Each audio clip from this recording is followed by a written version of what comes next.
Lori, thanks for joining us on Plugged In.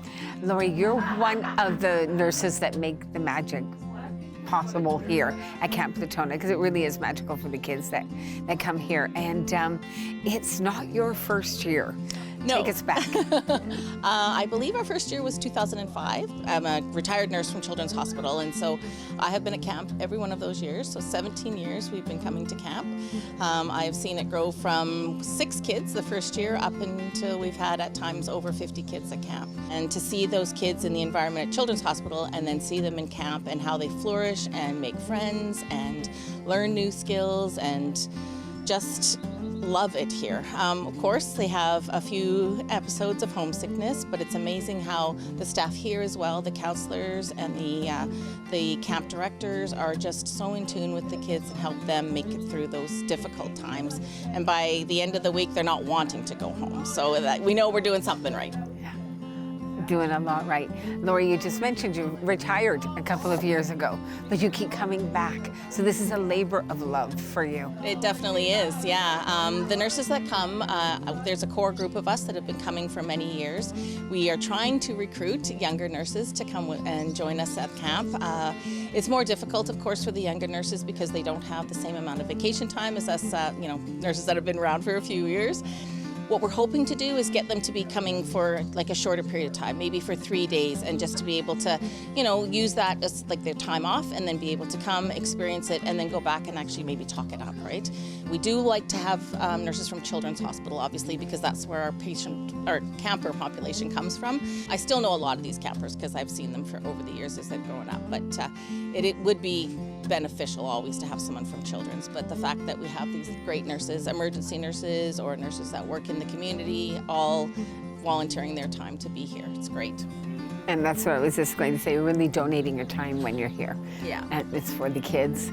Definitely. Lori, you were mentioning that during your career time you were a renal nurse, is that right? Yeah, I was the clinical coordinator for the nephrology and transplant program at BC Children's Hospital. So yes, I was there for 33 years in that sort of role off and on. It expanded over time, of course. You do something and you get more and more things added on. But my background is hemodialysis, so that's where I come in with my experience. But having been at Children's for all those years, as I say, a lot of these kids that we still have been kids that I've known that we've either dialyzed and have gone on to be transplanted, or vice versa. They had a kidney but then are off now or whatever. So it's so amazing to see them grow, and also seeing other kids that have gone through this, right? So the fact that we have age ranges from 9 to, well, this year 9 to 17, but our camp is usually 8 to 18.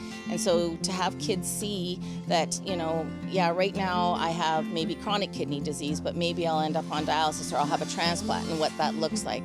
Things like body image, seeing that, oh, I've got a scar here. Oh, yeah, well, I've got scars all over here, right? And the fact that people are comfortable with their body image, right? So, like, those kinds of things just, feel so good. That must fill your heart. It does. Yeah, and they get the support, the children get the support from yourself and from the other nurses and support staff here. But it sounds like they get a lot of peer support from each other. Exactly, yeah. It's so important, as I say, to be able to see, that they all kind of go through different things. Not that everyone is going to be challenged the same way, or even, feel the same things, or even have the same experiences, but being able to, we've seen some of the, the kids that come when they're younger, and then when they get older, they're now mentoring and being like a big buddy for the little kid, the smaller kids, right? Because they were there once too, right? There's a lot of sort of this, as I say, mentoring, or just, helping the littler ones, right? And seeing, and it just feels so good. It's a great experience for these kids too, the older kids. We've had kids go on to be counselors in training, or come back and be counselors in different facets, and learn about how to help each other. And it's not just, sort of about me. It's they take a bigger look about what's going on around them, right? I think that there's a lot of value in being exposed to how people deal with things differently, right? And we don't know what happens in their home lives, and so to come here and just be able to let it all go, swim, archery, like there's just so many opportunities, right? And you've seen it all over 20 years, yes, right? Or the 17 years. Yeah. Well, you've really been on a journey with a lot of these children. Oh, definitely, yeah. I've seen, yes, kids come with, chronic kidney disease, and then, they're on dialysis coming, and we have had opportunities where we've had kids that have been on hemodialysis. So of course for them, we don't do it at the camp.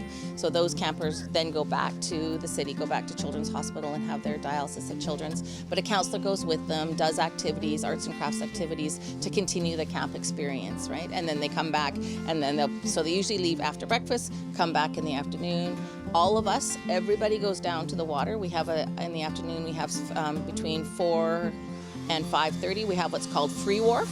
Everyone's in the water, everyone's down at the beach. And so there's tubing, or there's wakeboarding, all the paddle boats or the canoes or kayaks are out. You can swim, you can fish, there's lots of stuff. You don't have to go in the water, but you're well supported. There's 4 to 5 lifeguards out there, and it's just, it's fabulous to have that. I've been asking the kids, having the opportunity to talk to them, and they share what's their favorite activities. Usually tubing comes out ranking number 1 or 2, but a lot of them say the friends that they've met, the connections. Exactly. The food comes into play as well. Oh my gosh, the food. They treat us so well. They are amazing here and always have been.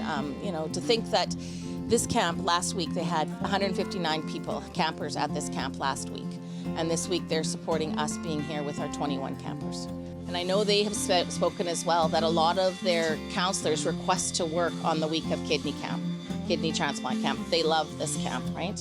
And I know prior to, I think there is a couple more medical camps, or might be another medical camp that does come to Latona. But in the past, we were the only medical camp that came here. So it was a big change for them to see these kids, and for them to actually, the counselors themselves, to see what these kids go through. Because most people are, as we know, a lot of times, kidney disease is very silent, and people don't even know, the chronicity of it and what happens for people, right? But a counselor that's coming to spend the summer here wouldn't necessarily know anything about things like this. So for them, they get all the information about the campers to be able to support them, and they are amazing with these kids. It's they're the heroes, are the counselors. They are in the cabins with them, sleeping in the cabins with them. They spend all day with them doing all the different activities, and the real heroes are the counselors that are here for sure. Lori, thank you for your time and your expertise, and for all the years that you've put out. I don't think this is going to be your last. No. I think they'll see you back here. But I'll see you next year. Right. It was such a pleasure meeting you. Thank you so much. Thank you.